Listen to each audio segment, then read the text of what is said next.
Hello, I'm Mary V. Today, let's talk about playing and learning from really good players. So, have you ever watched a documentary about a piece of art, say Picasso or Matisse? And after the documentary, you knew so much more, you could see so much more. And the interesting thing is that it was all there for you to see beforehand, but it's as if you can see more, you can understand more. Well, the same goes for music. You think you're listening, you think you can hear something, and the more you understand, the more you learn, the more things hit you, the more you grasp, the more you realize it was all there for you to hear, but you weren't really hearing it. That's what it's like when you play with really, really good players. Every musician knows that when you're in a quartet or you're in any music making situation and there's a very good player there, it makes you play better. It really does. You've got this gorgeous sound or whatever right next to you, and you start to try to match it if you're any kind of musician.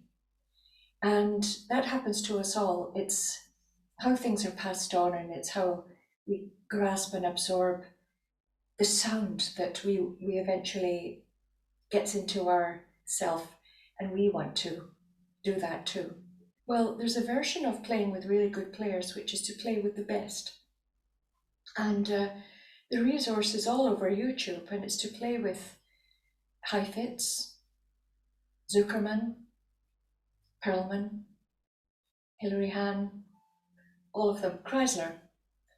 And you can play with these marvelous players if you know how to do it and choose pieces that are technically a little bit easier so that you can really put your listening ears on and play along with these players and grasp and learn as you're doing it. For example, play along with Heifitz playing the Londonderry Air arranged by Kreisler, and it's a kind of mind-blowing experience.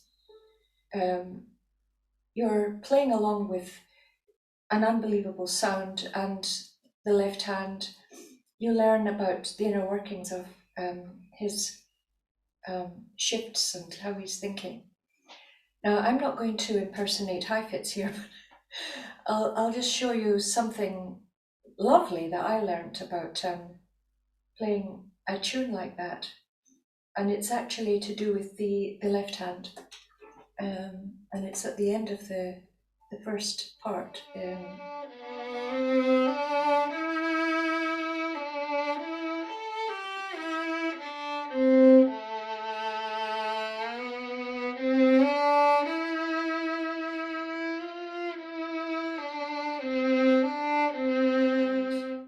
The way that he was making slides were so tender, and it added to the absolute beauty, and it made me feel the height of musicality when I, went along with this. There's a sort of feeling of mastery.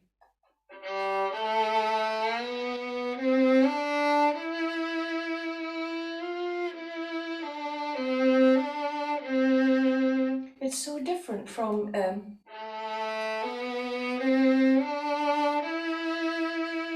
so incredibly different from that.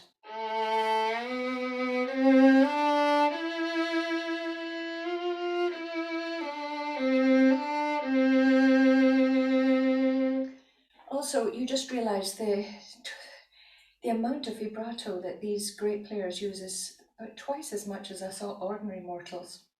And it was great, speeded up my vibrato and refined my bowing, my sound, just to keep up with the guy.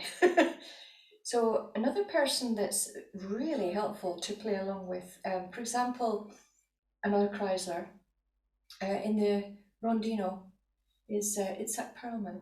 It's technically quite easy to play that piece, so it gives you plenty of room in your ears to listen to what he's doing and play along. Again, the sheer amount of vibrato is quite mind-boggling. So that really gets your left hand going. But the deftness of the bowing in the beginning of the rondino is absolutely gorgeous. And one thing that Perlman has is the elegance, the absolute elegance and deft touches that Kreisler puts in his own playing and that he was really beloved for.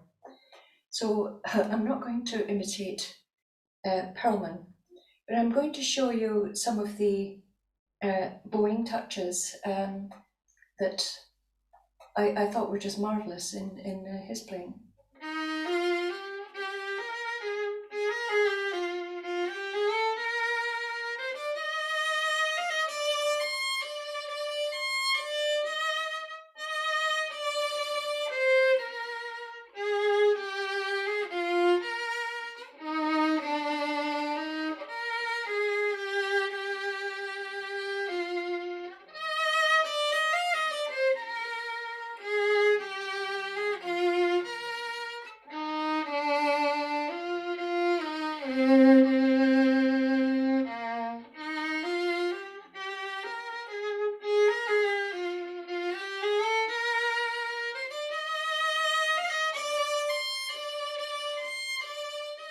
Then there's beautiful touches that Pinka Zuckerman puts in his playing.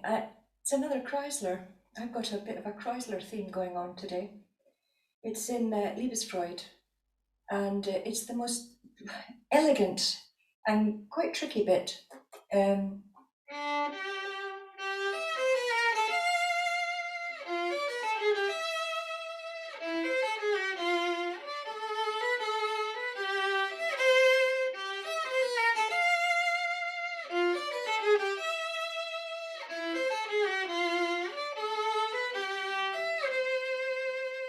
it just gave me an idea to put in more of a little.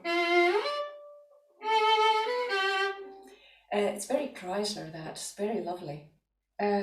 He puts it in a slightly different place, but it sort of gave me a little idea. Again, the sound production of Pinka Zuckerman is very inspiring. It's inspiring, all these people. I used to play along with Menuhin playing the Bach E major concerto.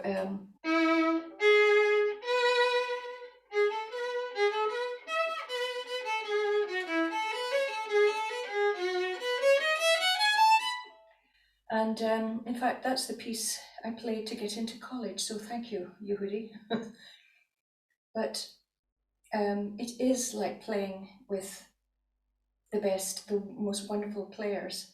So using the technique of pieces that you actually know, play along with these players, and it'll do that magic thing of inspiring you and making you a better musician.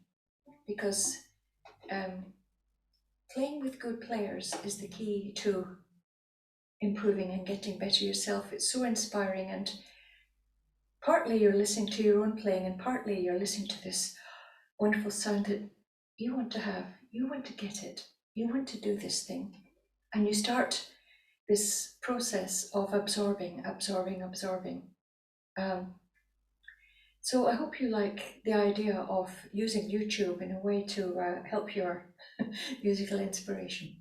So bye for now.